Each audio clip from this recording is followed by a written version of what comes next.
मन में चल रही उथल पुथल को शांत करेंगी ये बातें।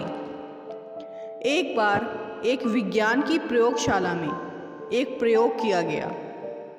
एक बड़े शीशे के टैंक में बहुत सारी छोटी छोटी मछलियां छोड़ी गई और फिर ढक्कन भर दिया।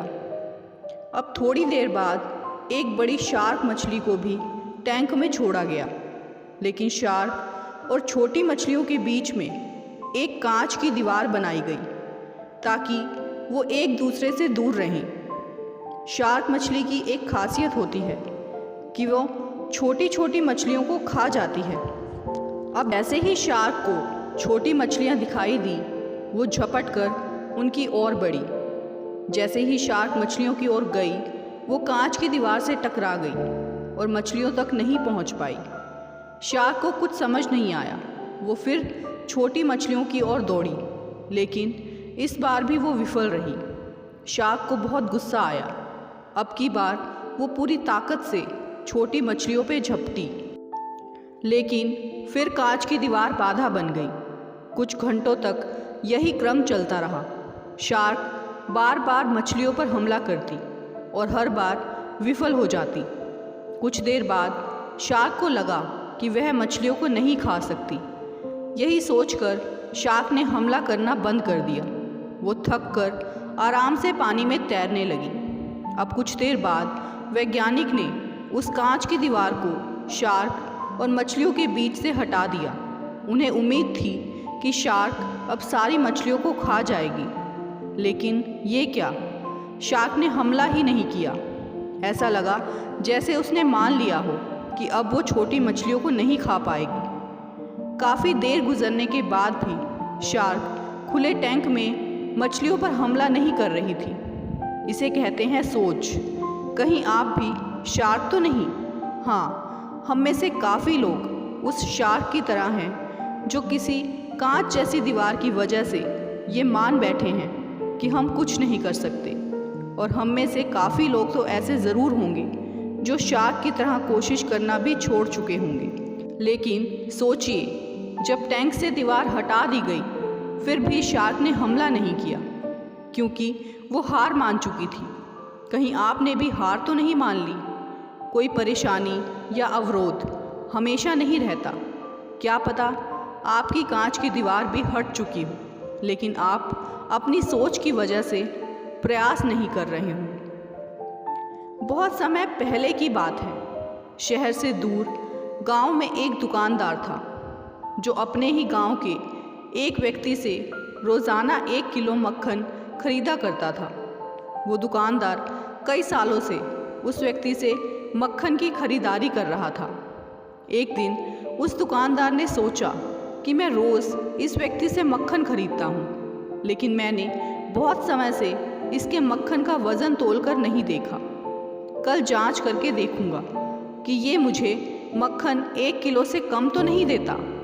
अगले दिन जब वो व्यक्ति मक्खन देकर गया, तो उस दुकानदार ने मक्खन का वज़न किया और देखा कि मक्खन सिर्फ 900 ग्राम ही है। उस दुकानदार को काफ़ी गुस्सा आ गया। वो व्यक्ति गुस्से में गांव की पंचायत के पास गया और उसने उस व्यक्ति की शिकायत कर दी। गांव की पंचायत बैठी और उस व्यक्ति को बताया गया कि तुम पर इस दुकानदार ने धोखा देने का आरोप लगाया है। तुम इस दुकानदार को देने वाले मक्खन के वज़न में हेरा फेरी करते हो और हर बार तुम इसे 1 किलो मक्खन की जगह सिर्फ 900 ग्राम ही देते हो। क्या तुम्हें अपनी सफाई में कुछ कहना है? वो व्यक्ति बोला, सरपंच जी, मैं तो एक गरीब आदमी हूँ। मेरे पास वज़न तोलने के लिए सही माप नहीं है। मैं रोज़ इस दुकानदार से अपने लिए 1 किलो गेहूँ खरीदता हूँ और अगले दिन उसी गेहूं को तराजू के एक तरफ रखकर इस दुकानदार के लिए मक्खन तोलता हूं। अब आपको जो भी पूछना है इस दुकानदार से पूछिए। पंचायत में बैठे सभी लोगों को पूरी सच्चाई समझ आ गई और उन्होंने उस दुकानदार को गांव से बाहर करवा दिया। दोस्तों, इस कहानी से हमें सीख मिलती है। जैसे दुकानदार को अपनी ही चालाकी से नुकसान झेलना पड़ा, उसी तरह हमें भी अपने कर्मों की वजह से कभी ना कभी नुकसान झेलना ही पड़ता है। दूसरों के साथ बुरा करके हम 1, 2 या 10 बार बच तो सकते हैं, लेकिन एक ना एक दिन उसका परिणाम हमें भुगतना ही पड़ता है। एक बहुत धनी व्यापारी थे। एक रात उन्होंने स्वप्न देखा कि लक्ष्मी जी उनसे कह रही हैं, मैंने बहुत दिनों तक तुम्हारे यहाँ निवास किया है, अब तुम्हारा पुण्य समाप्त हो गया है। अब थोड़े दिनों में मैं तुम्हारे यहाँ से चली जाऊँगी, मुझसे जो भी मांगना हो मांग लो। व्यापारी बोले, मैं अपने परिवार से सलाह करके आपको कल बताऊँगा। सुबह जब उसकी नींद खुली तो पूरे परिवार को सारी बात बताई कि क्या मांगा जाए। इसके बारे में सबके अलग अलग विचार थे। कोई कह रहा था कि इतनी धन दौलत मांग लो कि पूरा जीवन आराम से बीत जाए, तो कोई कह रहा था कि जीवन भर के लिए अन्न मांग लो। किसी ने सलाह दी कि ढेरों ज़मीन मांग ली जाए जिसमें खेती करके हम अपना जीवन आराम से काट लेंगे। व्यापारी की छोटी बहू बहुत बुद्धिमान थी। वह चुपचाप सबकी बातें सुन रही थी। अंततः वह बोली, पिताजी, मेरे हिसाब से धन दौलत और खेती बाड़ी मांगना ठीक नहीं है, क्योंकि यह सब लक्ष्मी जी के साथ ही चला जाएगा। आखिर ये सब लक्ष्मी का ही हिस्सा है। हमें इनकी बजाय परस्पर प्रेम का वरदान मांगना चाहिए। अगर परिवार के सभी सदस्यों में प्रेम बना रहेगा तो बड़ी से बड़ी मुसीबत भी आराम से कट जाएगी। सब मिलकर सामना करेंगे तो सारे संकट दूर हो जाएंगे। उनको छोटी बहू की बात बहुत पसंद आई।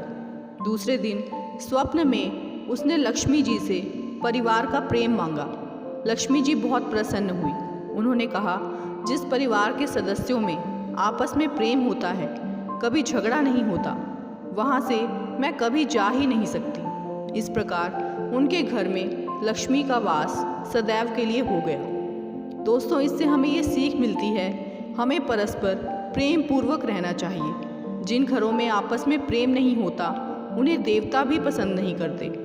एक बार स्वयं लक्ष्मी जी ने इंद्र को बताया था कि वे कहाँ निवास करती हैं, अर्थात जहाँ बड़ों और गुरुओं का सम्मान होता है, जहाँ सभ्यतापूर्वक बात की जाती है, जहाँ कलह नहीं होता। हे इंद्र, मैं वहाँ निवास करती हूँ। कामयाब व्यक्ति को क्या त्यागना पड़ता है? नंबर 1, ज़रूरत से ज़्यादा नींद। नंबर 2, गुस्सा। नंबर 3, आलस्य। नंबर 4, मनोरंजन। नंबर 5, पार्टियाँ। नंबर 6, दोस्त। नंबर 7, नकारात्मक सोच। बदनामी का डर तो सिर्फ उसे होता है जिसमें नाम कमाने की हिम्मत नहीं होती। एक बार एक देश में अकाल पड़ा। लोग भूखे मरने लगे। नगर में एक धनी दयालु पुरुष थे। उन्होंने सब छोटे बच्चों को प्रतिदिन एक रोटी देने की घोषणा कर दी। दूसरे दिन सवेरे बगीचे में सब बच्चे इकट्ठे हुए। उनमें रोटियां बंटने लगी। रोटियां छोटी बड़ी थी। सब बच्चे एक दूसरे को धक्का देकर बड़ी रोटी पाने का प्रयत्न कर रहे थे। केवल एक छोटी लड़की एक और चुपचाप खड़ी थी। वह सबसे अंत में आगे बढ़ी। टोकरे में सबसे छोटी अंतिम रोटी बची थी। उसने उसे प्रसन्नता से ले लिया और वह घर चली गई। दूसरे दिन फिर रोटियां बांटी गई। उस लड़की को आज भी सबसे छोटी रोटी मिली। लड़की ने जब घर लौटकर रोटी तोड़ी तो रोटी में से सोने की एक मोहर निकली। उसकी माता ने कहा कि मोहर उस धनी को दे आओ। लड़की दौड़ी दौड़ी धनी के घर गई। धनी ने उसे देखकर पूछा, तुम क्यों आई हो? लड़की ने कहा, मेरी रोटी में यह मोहर निकली है, आटे में गिर गई होगी, देने आई हूँ, आप अपनी मोहर ले लें। धनी बहुत प्रसन्न हुआ।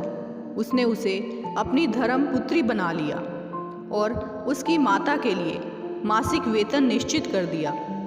बड़ी होने पर वही लड़की उस धनी की उत्तराधिकारिणी बनी। एक बूढ़ा आदमी पहाड़ी रास्ते से ऊपर जा रहा था। रास्ता बड़ा घुमावदार और पथरीला था। चढ़ाई भी काफ़ी थी। अतः उस बूढ़े आदमी के लिए पहाड़ चढ़ना आसान नहीं था, बल्कि बड़ा मुश्किल प्रतीत हो रहा था। कुछ दूरी तय करने के बाद वो इधर उधर विश्राम करने की जगह ढूंढने लगा और एक पेड़ के नीचे सुस्ताने लगा। तभी उसने एक लड़की को देखा जो आगे आगे जा रही थी और उसकी कमर पर एक पोटली बंधी थी जिसमें उस लड़की ने एक छोटे लड़के को बांधकर कमर पर लाद रखा था।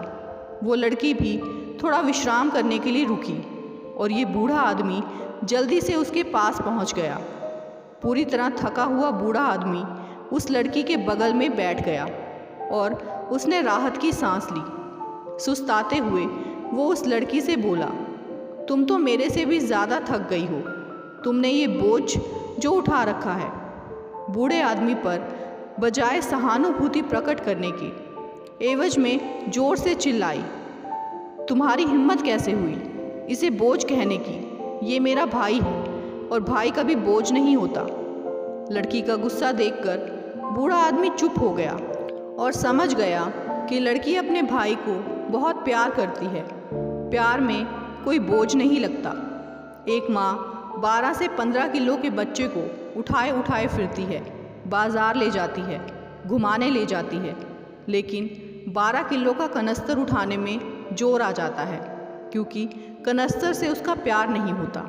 जहाँ प्यार होता है वहाँ कोई बोझ नहीं लगता। दोस्तों, आगे भी इसी तरह की वीडियोस देखने के लिए हमारे चैनल हार्वी मोटिवेशन को सब्सक्राइब ज़रूर करें और साथ ही वीडियो को लाइक और शेयर करना ना भूलें। वीडियो में अंत तक बने रहने के लिए आपका बहुत बहुत धन्यवाद।